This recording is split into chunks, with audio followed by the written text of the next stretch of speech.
Hey guys, AuspiciousAussie here, and welcome to episode 6 of my TCW series on Total Extreme Wrestling 2016. Now, of course, this is the 6th episode in the series so far. However, it is our first pay-per-view, Malice in Wonderland. Really looking forward to it. It's a 3-hour show, so actually it might even be longer. I'm not 100% sure. However, we've got a lot of big matches, continuing some rivalries in there as well. And of course, there's some shenanigans that are sort of going to occur throughout the show. Anyway, we'll kick it off with the pre-show. We've got Eddie Peak and Troy Tornado versing Mr. Lucha 3 and Sid Collier. Gets a 70C+. In a pre-show bout that had decent wrestling but didn't have much heat, Eddie Peak and Troy Tornado defeated the team of Mr. Lucha 3 and Sid Collier, when Troy Tornado defeated Mr. Lucha 3 by pinfall with a Star Maker. And apparently Eddie Peak and Troy showed excellent chemistry when tag teaming together. And we also had Eddie Peak there improving in performance skills. So that's why you use the pre-show. Use it obviously to get people on the shows. But to also, try and find some chemistry between people. Whether it be a one-on-one sort of chemistry or tag chemistry, as we've found here.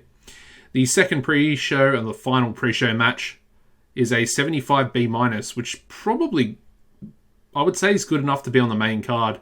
But yeah, in a decent pre-show match, Benny Benson and the New Wave defeated Brent Hill and the Latino Kings in 9:55, when Benny Benson defeated Hector Galindo by pinfall with a Shockwave from Next Year. And yeah, not a bad pre-show match. We also had a fair bit of worker improvements, Scout improving in performance skills, and then we had Guide improving in technical and performance as well. It's worth noting we've got 27,374 people turning up at the New Hampshire Garden. So that's a decent little attendance. I think that's a 30,000-seater stadium or arena, I guess it is. So I'm pretty happy with that. A little bit under a sellout, but that's fine.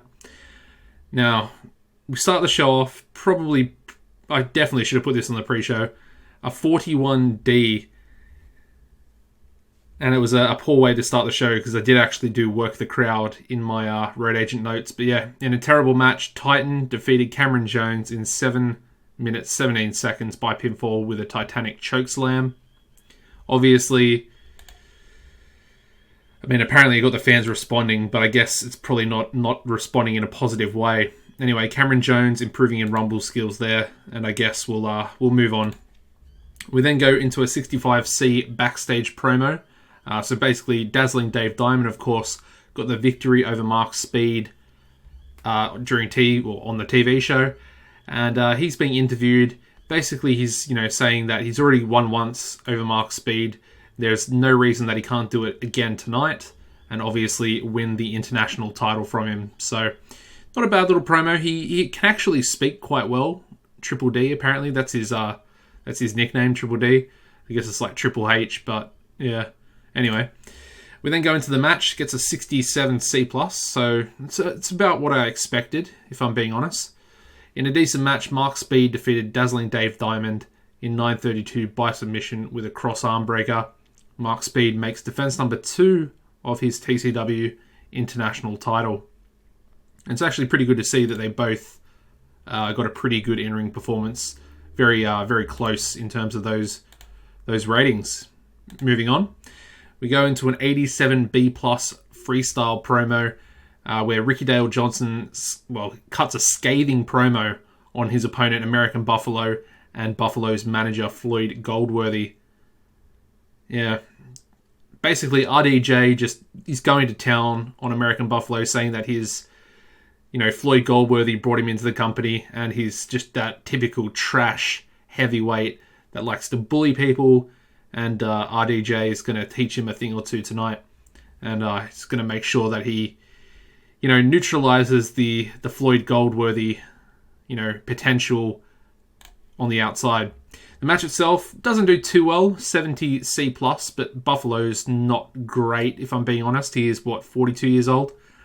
And about that had good heat, decent wrestling.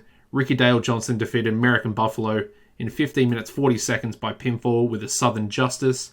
During the match, we had Floyd Goldworthy accidentally hit American Buffalo. So yeah, obviously Goldworthy tried to get, involved in his in his client's match. Ended up hitting him, and yeah, essentially cost him the match as well. Apparently he did good work at ringside, which is good to see. He's really good on the microphone, Floyd Goldworthy. So I'm thinking that I want to maybe get him with one of the new guys. Maybe the Dynamite Express, actually. I feel like they could probably use a manager. Maybe not now, but, a couple of months in the future, possibly. Buffalo, he's only got 48D plus stamina, so maybe a 16-minute match was definitely too long, as he was visibly tiring towards the end. We then go into an 83B plus spectacular over-the-top entrance for Wolf Hawkins. I mean, he's arguably the second biggest star in the company at the moment. And, makes a very spectacular entrance. And, basically, he's sort of just mugging Joshua Taylor off a little bit. Joshua Taylor's come in to TCW. Wolf Hawkins, I mean, he's already established as one of the top two guys. He is the top heel. I would say he's above Andrews at the moment. But yeah, just a nice little heel entrance. Really just, taking his time, getting to the ring, and just being a general arsehole. Cocky arsehole. The match itself, wow, that does really well. 86B plus rated match. In a superb match, Wolf Hawkins defeated Joshua Taylor 1957 by pinfall with a full moon rising. And as you can see, in-ring performance of 88 for Mr. Hawkins. So, pretty impressed with that, to be honest. And obviously, I didn't want to call this a number one contenders match, but it essentially is, depending on what happens in the main event for the world title tonight. We then move on to a 62C. We have Divine Fortune cutting a promo on the Canadian Animals. Of course, continuing this number one tag team title contenders.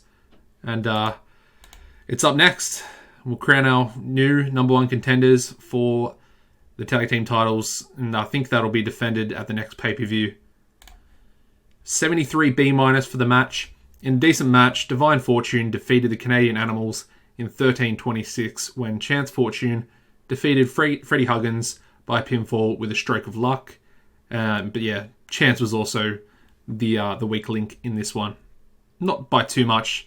A 53, compared to a 64 and a 63 is not too bad. Yeah, moving on to the next segment. And apparently Ed Stone sustained a back injury during this match. Anyway, 65C angle. After the match, the Behemoths run in and attack Divine Fortune.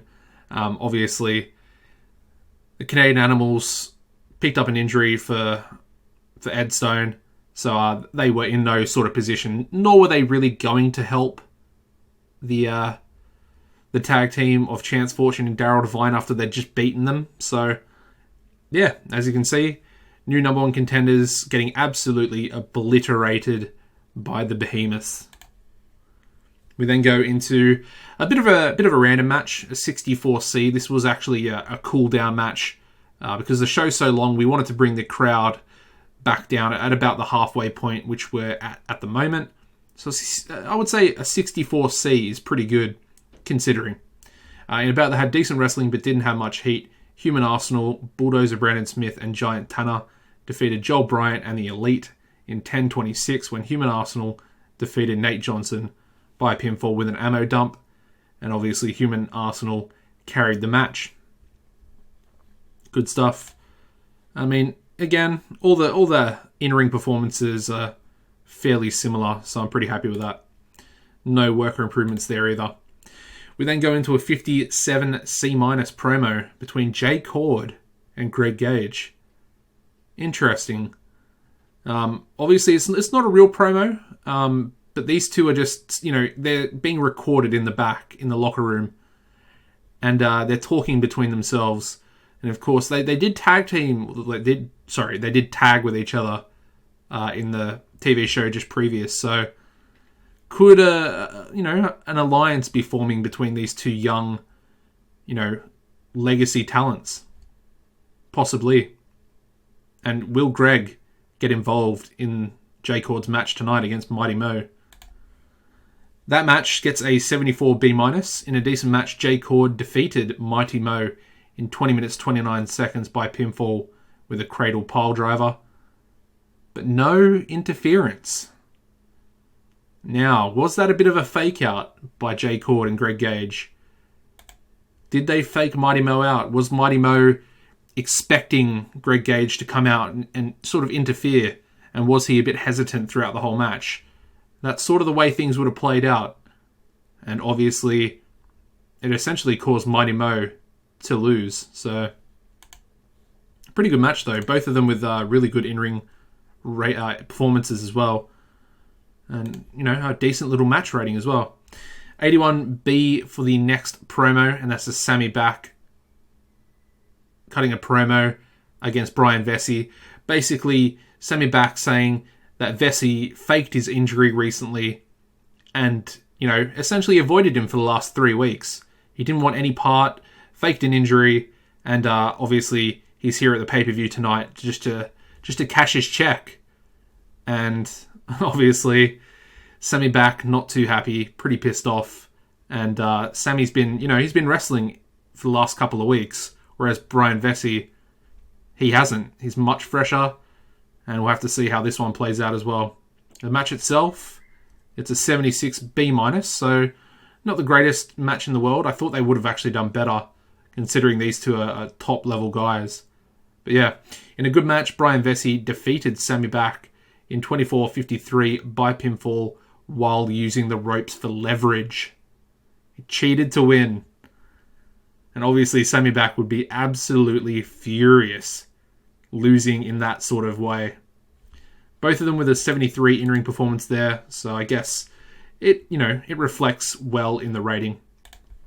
Now, wow, a 99 A-star, so close to that 100. But yeah, Rocky Golden, obviously the golden boy in TCW, the ace of the company, cuts a promo, a pretty intense promo on Aaron Andrews. Again, discussing the fact that he never actually lost his title by pinfall. It was a fatal 4-way match. Andrews was, of course, the victorious one in that. But Rocky was never pinned for the title. And in his mind, he still believes that he is the champion of TCW. Really good stuff there, by the way. 99 A-star for that promo. The match itself, ooh, that's so close to an A. 88 B+ for the main event. 89, of course, is an A, so we were very, very close. And about that had fantastic heat and great wrestling. Aaron Andrews defeated Rocky Golden in 25-17 by pinfall with a flying body press, following interference from Troy Tornado. Aaron Andrews makes defense number 1 of his TCW World Heavyweight title. Wow, Rocky lost. Again, he'd actually lost by pinfall this time. However, Troy Tornado interfering in the match and causing Rocky to lose again. He has not recaptured his World Heavyweight title. Not good. Not good at all. Well, a very, very good match rating. And I feel like the storylines, it's very good. We've got one more segment. After the match, we get a 79B. Having just picked up the victory, Andrews and Tornado celebrate in the ring, going completely over the top, running around the ring like crazy, hugging each other. Just typical, absolute heel antics as Rocky Golden has just lost the match. And of course, Aaron Andrews, defending the title as well. And possibly a new formation of a tag team here as well, with Aaron Andrews seemingly getting a bit of a bodyguard in Troy Tornado. A bit of an alliance, perhaps. We'll just have to wait and see. Overall show rating gets a 79B, which is good. We needed that type of rating. And it increases the popularity in all 7 regions in Canada. However, it's not really good enough to increase in America, which is a little bit disappointing, but, the wrestling industry is at a 20 at the moment, so it's pretty bad. Anyway, first thing we got to do is go to Rocky Golden, because he's actually unhappy with taking the loss against Andrews. Even protecting him and keeping him strong was not going to make him happy, taking the loss there. So he's going to be pretty pissed off, but I felt like that's the way to go. I want to build Andrews up. He's only 29, and of course he's gonna have a pretty good future as long as he doesn't get poached. So that's my thought process behind that. So I think I'll go with Andrews as well, purely for the fact that the 88 match rating was, partly due to him as well. And then I think, who else? I think it has to be Wolf Hawkins. Has to be. And we'll praise all three of these guys. I haven't done any past speeches. All right. All three of them are pleased. Exactly what we want to see. And like I said, hopefully Rocky Golden isn't too upset. All right, we've got a couple of emails. Obviously, the pay-per-view buy rates. We finished second. So yeah, as you can see, we've also made $550,000 profit. So that means that, after everything that happened, the pay-per-view revenue, as well as the ticket sales that come in after from the pay-per-view, have greatly increased the bank balance there as well. Now, in terms of how things are going to go for the future, you'll just have to wait and see.